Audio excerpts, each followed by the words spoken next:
বিংশ শতকের শ্রেষ্ঠ মুজাদ্দিদ আল্লামা সৈয়দ আবুদুল্লাহ মওদুদী রাহমাতুল্লাহ আলাইহি তিনি এক জায়গায় লিখেছেন, স্বৈরাচারীরা তার পতনের সমস্ত ছিদ্র বন্ধ করে, কিন্তু একটা ছিদ্র বন্ধ করতে পারে না, মনের ভুলে সে ছিদ্রটা থেকেই যায়, যেই ছিদ্র দিয়ে আসলে তার পতনটা হবে। ক্ষমতায় গিয়ে মনে করে চিরকাল ক্ষমতায় থাকবো। ভারতের প্রধানমন্ত্রী পণ্ডিত জওয়াহরলাল নেহেরু রাঁচি পাগলাগারদে গিয়েছেন, মেন্টাল হসপিটাল। পাগলেরা নেহেরুকে দেখে আশ্চর্য হয়ে গেছে, এত সুন্দর মানুষ, মাথায় কিস্তি টুপি, গায়ে শেরওয়ানি, মুসলমানি ড্রেসই আলাদা, যদিও তিনি হিন্দু ছিলেন, পরেছেন মুসলমানি ড্রেস। শেরওয়ানি কাদের পোশাক? কাদের পোশাক? সাথে ছড়ি নিয়ে হাঁটা, স্টাইল করে, সুন্দর পাজামা, সুন্দর টুপি, সুন্দর সাজসজ্জা করে, মুসলমানদের ড্রেস। এই ড্রেস পরে তিনি গিয়েছেন, সবসময় যে ড্রেস তিনি পরতেন। পাগলেরা জিজ্ঞেস করছে, তুমি কে গো? উনি বলছেন, আমারে চেনো নাই? আমি ভারতের প্রধানমন্ত্রী পণ্ডিত জওয়াহরলাল নেহেরু। পাগলেরা বলছে, ও সেই কথা। আমরাও যখন এই হসপিটালে আসছিলাম, এই তোমার মতো লম্বা লম্বা কথা আমরাও বলছি, থাকো আমাদের সাথে কিছুদিন, তোমার মাথাও ঠান্ডা হয়ে যাবে। ক্ষমতায় যারা থাকে, ক্ষমতার মোহে চতুর্দিকে অন্ধকার দেখে, মনে করে আমার পতন আর হবে না। কিন্তু তোমাকে বুঝিবে যে গোকুলে বাড়ি শেষে গাড়ির চাকা সব সময় উপরে থাকে না। গাড়ির চাকা সব সময় উপরে থাকলে গাড়ি তো চলবেই না, গাড়ির চাকা ঘোরে বলেই তো গাড়ি চলে। সুতরাং এই উপরে তোমার চাকা উপরে এখন আছে বলে, তোমার দলের চাকা উপরে আছে বলে যারা মানুষের উপরে জুলুম করছো, আলেমদেরকে ধরতেছো, মুসল্লিদেরকে ধরে ধরে জেলে ঢুকাচ্ছ, সময় আসবে এমন ইন্দুরের গর্ত অপমানা পালাবার জন্য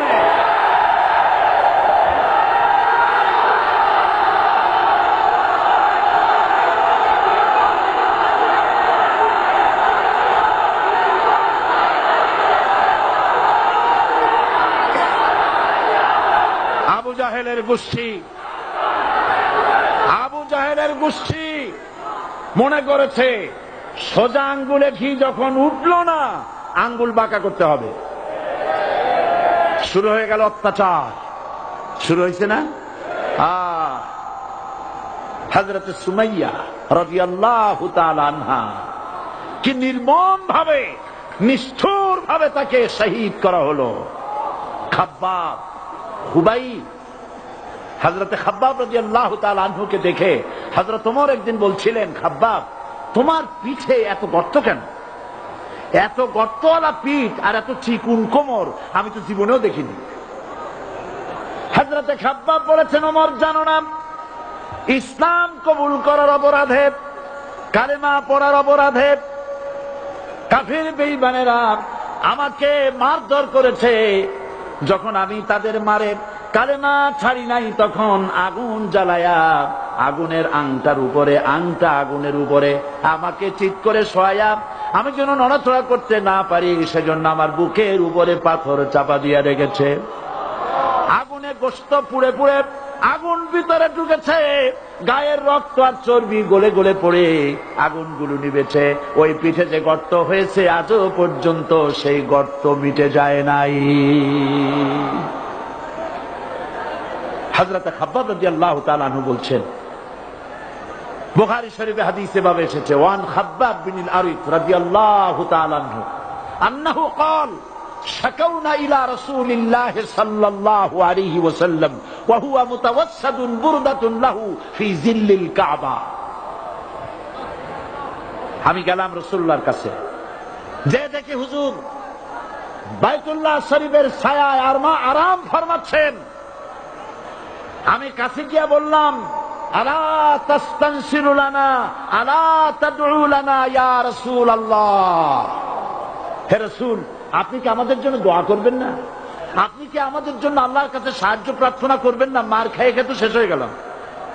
শুনতেছেন আপনারা? আল্লাহর নবী উঠে বসলেন, বললেন, খাব্বাব শোনো, তোমাদের আগে যারা এই পৃথিবীতে এসেছিলেন দ্বীনের দাওয়াত দেওয়ার জন্য, সমকালীন রাষ্ট্র শক্তি তাদেরকে ধরত, ফায়ুখাজুর রাজুলু ফায়ুহফারু লাহু ফিল আরদ, তার জন্য তারে ধরে নিয়া মাটির মধ্যে গর্ত করত, ফায়ুজআলু ফিহা, এরপরে সেই গর্তের ভিতরে তাকে কোমর পর্যন্ত গেড়ে দিত।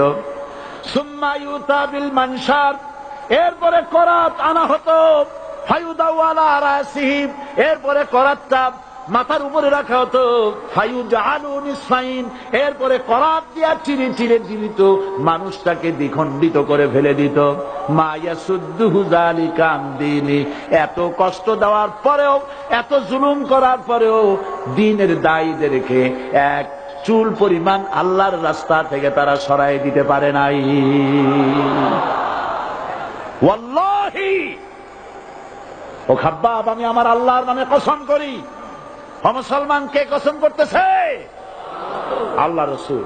আমি আমার আল্লাহর নামে কসম করি, ওয়াল্লাহি লা ইউতাম্মান্নাল্লাহু হাদাল আমর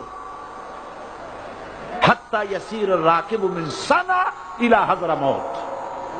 সেদিন বেশি দূরে নয়, ইয়েমেনের রাজধানী সানা থেকে শুরু করে সৌদি আরবের হাযরামাউত পর্যন্ত হাজার হাজার মাইল, এই দীর্ঘ পথে যুবতী নারী তার সৌন্দর্যের পশ্চা নিয়া, আর ধনাঢ্য ব্যক্তিরা সওদাগরেরা তাদের টাকা পয়সা নিয়া একাকে নিয়ে অথবা দলবদ্ধ ভাবে মানুষেরা যাতায়াত করবে।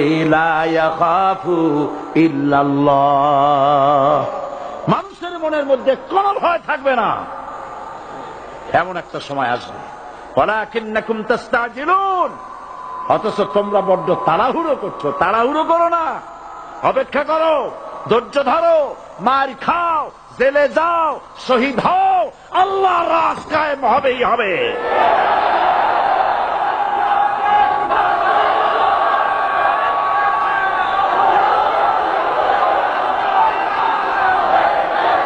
বিল্ডিং থেকে শিক্ষা গ্রহণ করুন।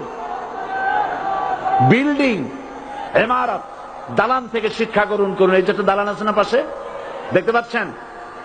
এই দালান কি দিয়ে তৈরি করা হয়েছে বলেন? ইট।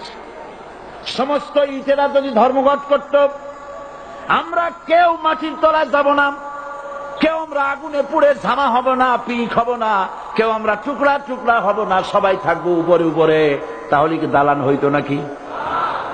এই বিল্ডিং নির্মাণ করতে গিয়া ইটের যে স্যাক্রিফাইস, হাজার হাজার ইটকে পিক হতে হয়েছে, পুড়ে যেতে হয়েছে, খোয়া হতে হয়েছে, ভেঙে টুকরা টুকরা হয়ে 50 ফিট মাটির নিচে যেতে হয়েছে, তারপরে ইমারত গঠন হয়েছে, সুন্দর দালান তৈরি হয়েছে।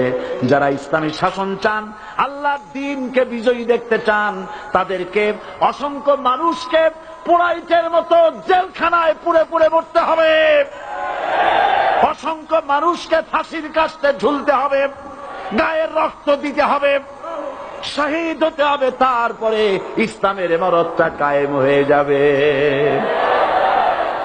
শায়ের, কবি কি সুন্দর করে বলছেন, কবি সুন্দর করে বলছেন, ये शहादत गाहे उल्फत में कदम रखना, ये शहादत गाहे उल्फत में कदम रखना, लोग समझते हैं आसा है मुसलमान होना।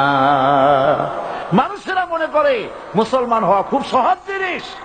না, মুসলমান হওয়ার অর্থ হলো শাহাদাতের ঈদগাহে শামিল হয়ে যাওয়া।